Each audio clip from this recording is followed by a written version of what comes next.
Ko se je pokazalo, da je poraz nacistične Nemčije in s tem tudi neodvisne države Hrvaške neizogibno, je hrvaška vlada ukazala umik svojih oboroženih sil v Avstrijo.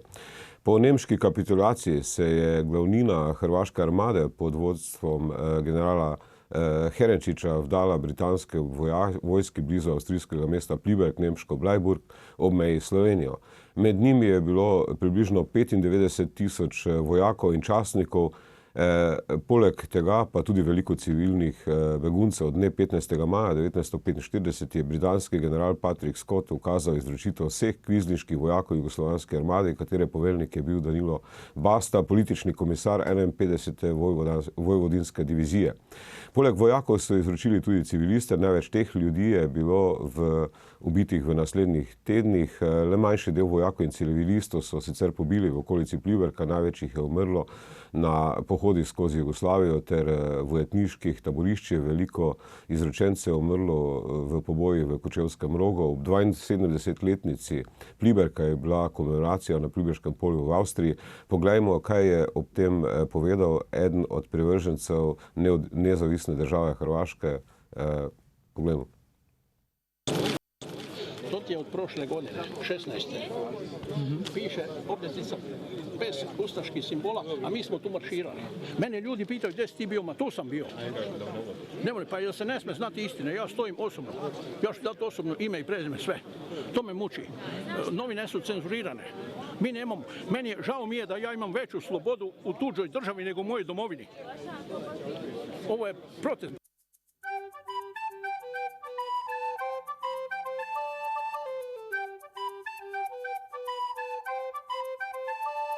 Mi smo jako razočarani. Kad je 1991. pokojni Tuđman proglasio da hoće stvoriti nama željenu, kako smo mi zvali s ponosom, nezavisnu državu Hrvatsku, pa mi smo se vani naprosto takmičili ko će više dati. No, najjača je bila Kanada, Amerika, Australija. Novci su tu dolazili na vreće. Gdje je to sada? Vlastodršci su pokrali državu, a sirotinja bude još veća sirotinja. Mi smo razočarani, ja sam pobegao preko Sežane i sve.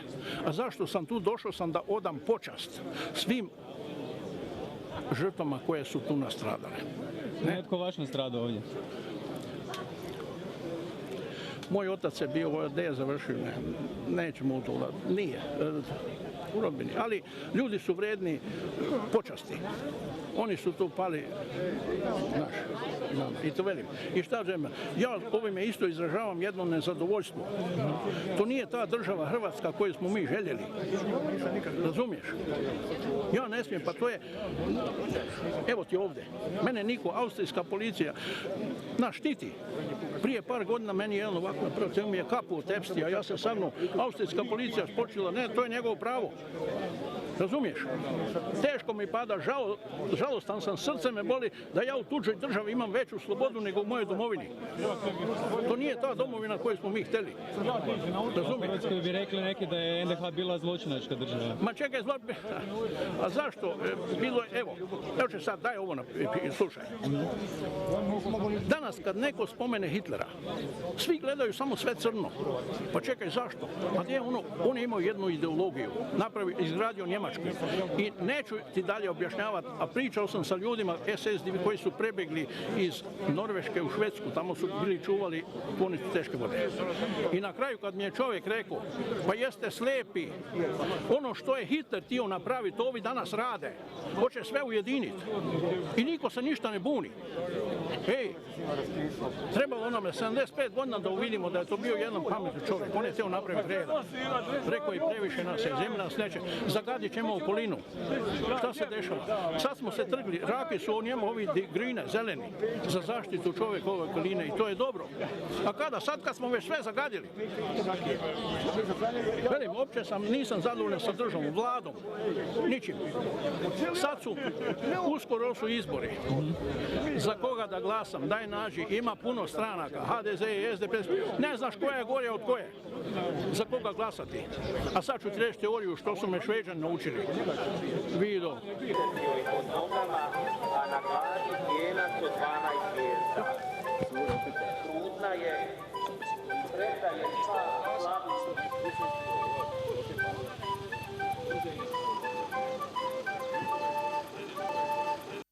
Ponovno pozdravljam v studiu. Zdaj videli smo ta intervju enega od, bi rekel, odkritih podpornikov ustaštva in neodvisne države Hrvaške.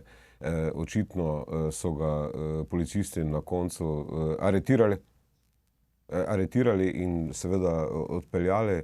Zdaj, kaj praviš, Aljuš, na to, da je ta človek v svojem intervjuju dejal, da o Hitlerju govorijo vsi samo slabo, ne? In da so v Pliberku očitno tudi odkriti zagovorniki neodvisne države Hrvaške. Ja, no, Vlado, to slednje po moje ni bila kakšna skrivnost že do sedaj, ne. Res je, da je zaradi pravil in zakonodaje Avstrije to nošenje odkritih simbolov ustaštva prepovedano, zato sklepam, da so tudi tega gospoda iz prireditve pospremili avstrijski policisti in mu očitno tudi napisali plačilni nalog. Glede tega, kako ljudje govorijo o Hitlerju, pa ti moram reči, da je moja osebna izkušnja, pa tudi izkušnja vseh nas iz Slovenije v zadnjih dneh, tednih lahko podobna. Tudi pri nas smo priča nekemu novemu valu revizionizma, ki presega te običajne delitve na partizansko in protipartizansko stran. Kot sam veš, smo bili v zadnjih tednih priča tudi zanikanju holokausta, zmanjševanju pomena holokausta in tako naprej. Glede tvojega vprašanja bi ti pa odgovoril z besedami gospoda Jehude Bavarja, ki se je v teh dneh mudi v Sloveniji, namreč on je predsednik Mednarodne svetovne organizacije spomina na holokaust, ki seveda pravi, da je zanikanje holokausta ali pa nasploh negativnih, bi rekel, zgodovinskih dejstev je nekako nuja ali pa način vsake politike, ki, bi rekel, more biti ponosna na svojo preteklost ali pa na preteklost svojih ideoloških predhodnic in se na ta način poskuša oprati. Tako tudi pri omenjanju zločinov, bi rekel, neodvisne države Hrvaške, se pravi ustaških zločinov, ki je vsem praktično sledila nacistični Nemčiji, tako pri rasnih zakonih kot pri koncentracijskih taboriščih in tako naprej, jo pogosto celo presegla. Recimo ustaši so imeli tudi koncentracijska taborišča za otroke, ki jih v nobeni drugi državi med drugo svetovno vojno ni bilo. Vsi zagovorniki tega ali pa tisti, ki jim je zaradi tega nerodno, potem seveda preidejo na drugo plat, ki pa je tragična. Tako da se tudi tragično, seveda, koliko ljudi je bilo potem po vojni pobitih v teh izvensodnih pobojih. Tako da bi rekel, da za mene je tle glavno sporočilo ravno ta kontrast med, bi rekel, na en stran zelo močno neko antisemitsko, pa tudi, bi rekel, antikomunistično, pa če hočeš antisrbsko ideologijo in potem na drugi strani tega spektra te osebne tragedije ljudi, ki so tu izgubili svoje družine, svoje svojce in tako naprej. Zdaj, zanimivo je, da je Avstrija letos zelo radikalno, avstrijska policija oziroma že pred tem shodom v Pliberku je bilo rečeno, da bodo v bistvu pravzaprav odstranili te ljudi, ki hodijo v ustaških uniformah in z ustaškimi kapami. Ampak zdi se, ne, pravzaprav, a misliš, da gre res za nek poklon žrtvam teh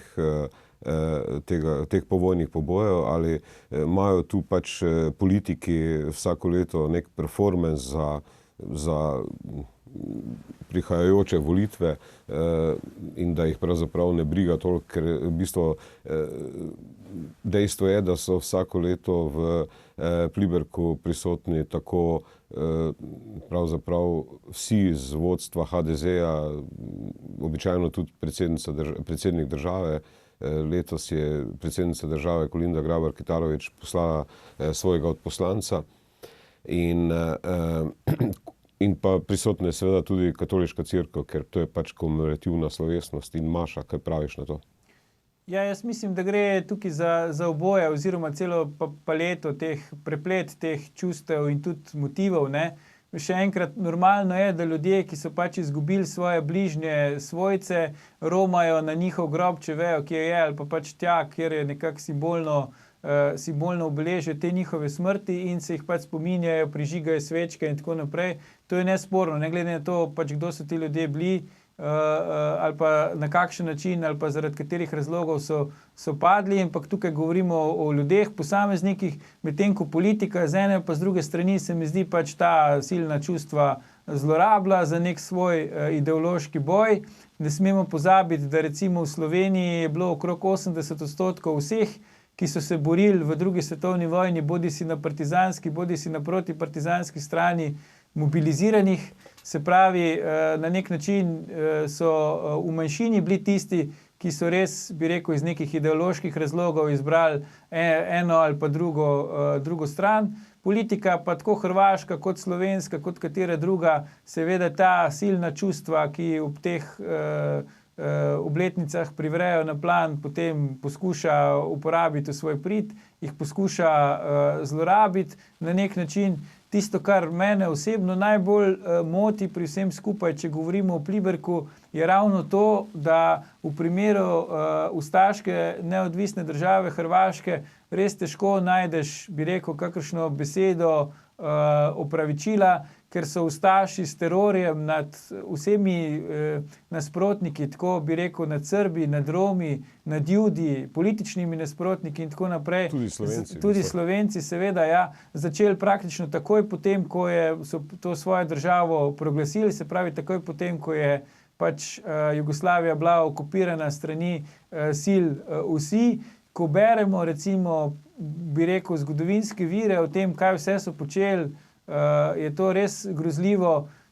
Če naštejem, recimo, če preberemo roman slovenskega pisatelja Toneta Svetine Volčiči, si lahko pač o tem vsak ustvari svojo sliko in na nek način ni to zdaj opravičilo, ampak je razumljivo, da je potem tudi maščevanje nad temi ljudmi ali pa nad vsemi ljudmi, za katere se je upravičeno ali pa neopravičeno pač domnevalo, da so sodelovali s tem ustaškim režimom, da je torej tudi maščevanje nad njimi bilo pač enako grozovito, kot so bili prej grozoviti njihovi zločini. Jaz bi predlagal, da režiji, če lahko pogledamo še reportažo, mislim, da nimamo te reportaže. Zdaj, torej v hrvaški emigrantski literaturi se za te dogodke uporablja križov pot, križni put, tudi križni putevi, katerega so po osamosvojitvi tudi uvedli v uradno zgodovinopisje na Hrvaškem. Bleiburg je postal nekakšen simbol in metafora za trpljenje Hrvatov pod komunizmom. Zdaj, seveda, kaj praviš pač na razočaranje tega človeka, ki je prišel iz Švedske in ki je pač odkrit podpornik ustaške države? Ja, jaz mislim, da kar se tiče tega, da bi bil pač Pliberk simbol trpljenja Hrvatov v komunistični oziroma socialistični Jugoslaviji, da gre spet tu za zamenjevanje vzroka in posledice, kar pa zadeva tega gospoda, ki smo ga videli v posnetku.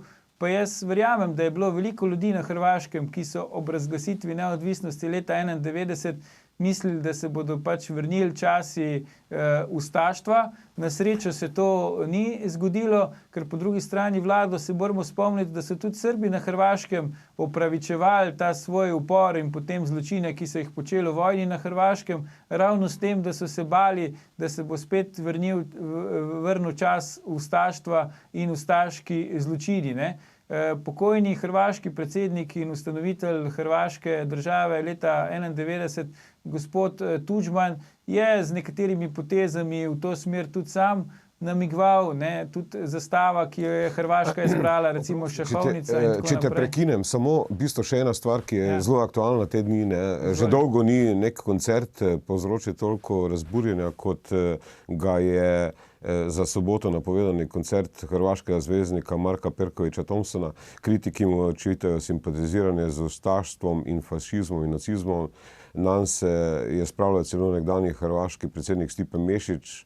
Zdaj on pravi, da je domoljub in neskrajnež, ki svoje pesmi opisuje kot patriotske očitke o promoviranju skrajnih ideologij, pa zavrača kot laži, klevete in podtikanja, odgočenje tudi nad starimi komunističnimi kadri, za katere pravi, da imajo še vedno velik vpliv na Hrvaško in jih obtožuje, da so največ krivi za napade nanj. Vsekakor pravi Thompson, kdor se upre njihovemu pogledu na svet, poskušajo uničiti, ga kompromitirati, razglasiti za ustaša. Kaj praviš na to?